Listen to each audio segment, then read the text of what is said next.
Hello everyone, welcome to my channel and welcome back to my another new blog. আমি সুদীপা নিয়ে এসেছি একটা নতুন ব্লগ ভিডিও। তো যেদিনকার ভিডিওটা তোমাদের সঙ্গে শেয়ার করছি সেদিনটা ছিল 14th জুলাই 2024। তো 7 জুলাই আমার বার্থডে ছিল, তারপরে 14 জুলাই আমি ভিডিও বানাচ্ছি। তো চোখ মুখের হাল দেখে বুঝতে পারছো ঘুম হয়নি, প্রচুর চাপ বয়ে গেছে এই কয়েকদিনের মধ্যে। আসলেই তাই, এই কয়েকটা দিন যে আমি কি ভীষণ পরিমাণে ঝড় আমার মধ্যে দিয়ে গিয়েছে সেটা আমি জানি, আমার মা জানে, আর হয়তো ভগবান জানে।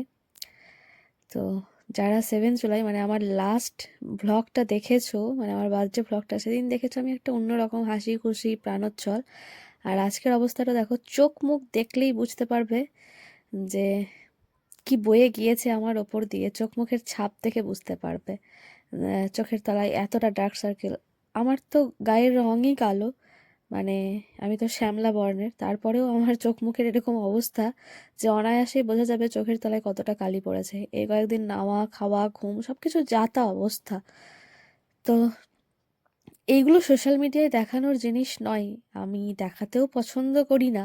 তবে মনে হলো না, আমার জীবনের ঘটে যাওয়া কিছুটা জিনিস আমিই রাখি। তবে হ্যাঁ, কেন কি বৃত্তান্ত সেটা হয়তো খুব আমি একটা বলবো না। তবে হ্যাঁ, যেটুকু বলার সেটুকু হচ্ছে ওই যে আহ, বন্ধু হারানো বা সব কিছু গোছানো একটা জিনিস ভেঙে চুরে লণ্ডভণ্ড হয়ে যাওয়ার যে নিদারুণ কষ্ট, সেটাই আমার চোখে মুখে ফুটে উঠেছে। বা খুব কাছের একটা মানুষকে অনেকটা দূরের হয়ে যাওয়া বা কাইন্ড অফ কিছু পরিস্থিতি আর কি, এমনই একটা অবস্থা। যাই হোক, তো মনটা যেহেতু খারাপ তাই জন্য বাপি মাংস এনে দিয়েছে আজকে, যে খেলে যাতে আমার ভালো লাগে। সবাই জানে যে আমার যখন খুব মন খারাপ থাকে তখন আমি না খাই, মানে খেয়ে মনটাকে ঠিক করি। আমার কাছে ওটাই একমাত্র ওষুধ। নিজে রান্না করি আর খাই। রান্না বান্না খুব একটা ভালো হয় না, কারণ মন মেজাজ ঠিক না থাকলে রান্না ভালো হয় না। তো এই যে মা আর আমি মুড়ি খাচ্ছিলাম, এই মুড়ি কটা নিয়ে আমি নাড়াচাড়া করছি, মানে এই কটা আমার আর ভেতর দিকে যাবে না। আমি শুধু শশাটা খেয়ে নিয়েছি। আর এরও মানে যেই মুড়ি কটা রয়েছে সে কটার অর্ধেক মুড়ি ছিল, সে কটা আমি খেয়েছি। আর আমি খেতে পারছি না, আমার আর অবস্থা নেই, ওই জন্য আমি গুনছি। যাই হোক, কিছু করার নেই, মা যদি নেয় তো নেবে। তবে আমি তো জল ভিজিয়েছিলাম, তাই মা এরকম মুড়ি খুব একটা খেতে পারে না, মানে অন্যের থেকে। তো এগুলো কুকুরকেই দিয়ে দেবো। তারপর আমি ছাদে যাচ্ছিলাম আমার গাছগুলো দেখতে, যে একটু যাতে মন ভালো হয়। তখন তো সবে সবে গাছগুলো লাগিয়েছিলাম, এই যে কয়েকটা অ্যালোভেরা গাছ হয়েছে, অনেক কয়েকটা আর কি গাছ বেরিয়েছে, তো সেগুলো আমি আলাদা আলাদা করে বসিয়ে দিয়েছি এই বালতিটার মধ্যে, এই প্যাকেটটা থেকে। আর এখানে কয়েকটা টেবিল গোলাপ গাছ রয়েছে আর তুলসী গাছ। তখন তো এত কিছু ছিল না, এখন ছাদে গাছের সংখ্যা একটু অবশ্যই বেড়েছে। আর এইটাতে তো মা পুজো করে, জল দেয়। তো এইটুকুনি তখন সম্বল ছিল। তো আমার মনে হয় প্রকৃতির সঙ্গে থাকলে মন ভালো থাকবে। তবে যদিও খুব একটা গাছ নেই, তবুও আমি এই টুকটুক গাছগুলোকে দেখেই মন ভালো রাখার চেষ্টা করি। আর হ্যাঁ, এখন তো বড় হয়ে গিয়েছি, তাই বুঝে গিয়েছি নিজের সাথে লড়াইটা নিজেরই। আর এই যে গত 3 বছর ধরে আমার ওষুধ চলছে। তো এই যে সেই ওষুধগুলো ছিল, এগুলো গাইনো প্রবলেমের জন্য আমার ছিল, তো জমিয়ে জমিয়ে রেখেছি আর কি। আসলে আহ, কতগুলো খাচ্ছি সেটা দেখার জন্য নয়, এইগুলো দিয়ে ঘষলে নাকি বটিতে ধার হয়, ওই জন্যই মা রেখে দিয়েছে। আর এত এত ওষুধ আমাকে খেতে হয়। তো মুড়ি খাওয়ার কিছুক্ষণ পর আমি ওষুধটা খেয়েছি, সঙ্গে সঙ্গে তো ওষুধ খেতে নেই। তারপর রান্নাঘরে এসে পেঁয়াজ রসুন ছাড়াচ্ছিলাম আমি ওই চিকেনটা রান্না করব বলে।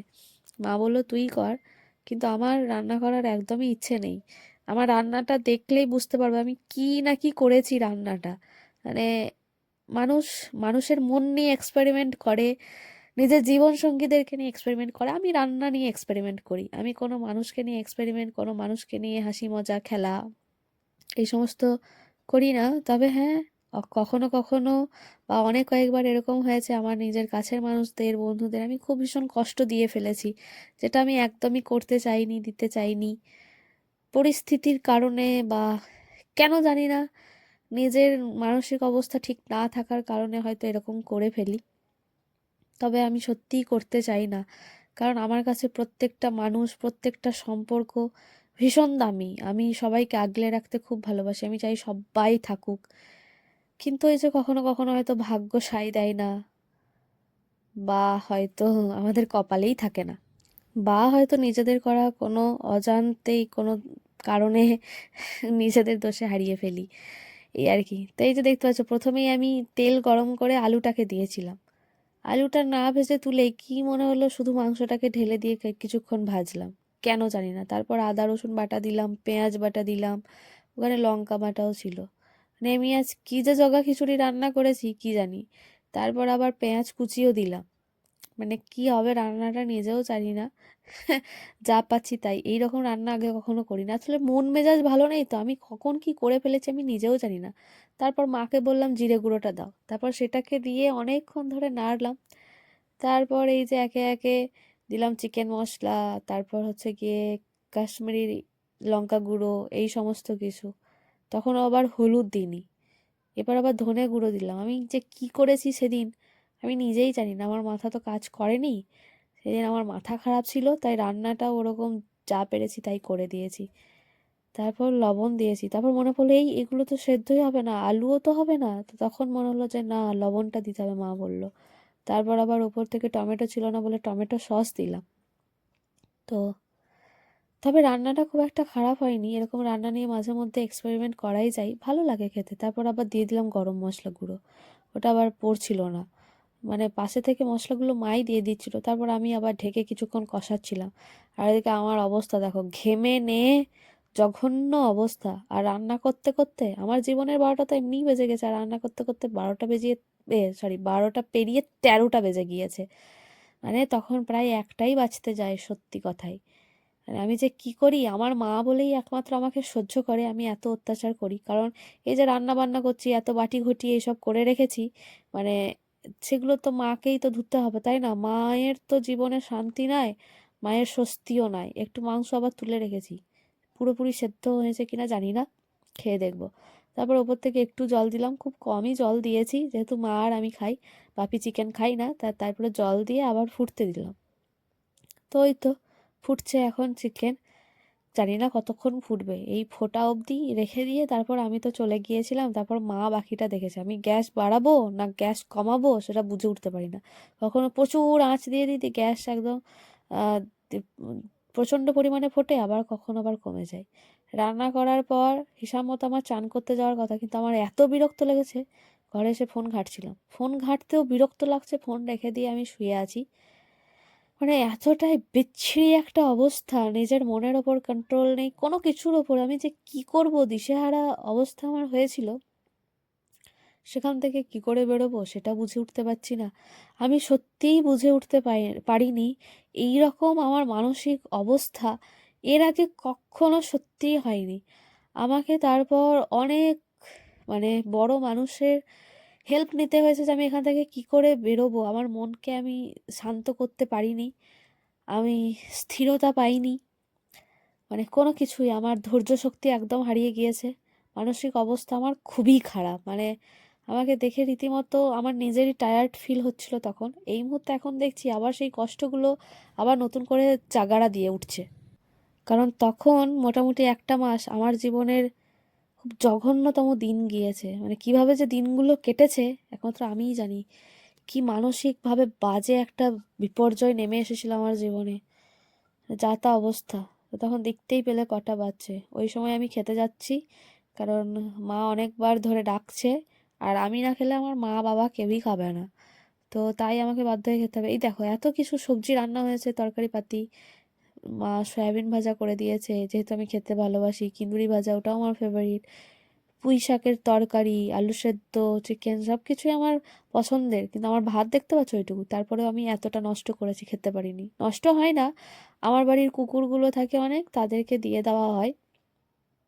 আমার ফেভারিট দই, সেটাও বাপি নিয়ে এসেছে।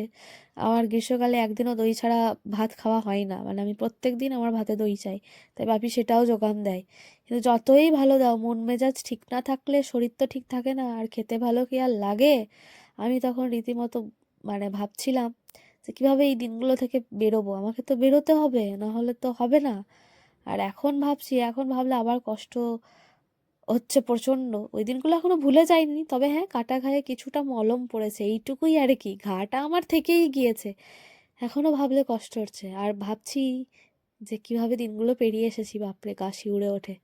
যাই হোক, তারপরে এসে স্নান করতে বলছে আর আমি এদিকে খেপির মতো উড়ে বেড়াচ্ছি। আমার চুল এমনিতেই সারাদিন রাত খোলা থাকে, বাঁধি না খেপির মতো।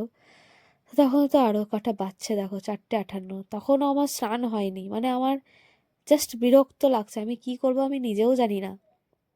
আর বাড়িতে না এই সময়টাতে না আমাকে প্রচুর স্পেস দিয়েছিল নিজের মনের সাথে দ্বন্দ্বগুলো মেটানোর জন্য। আমার উপর কেউ কখনো জোর করেনি, না বাপি না বা মা।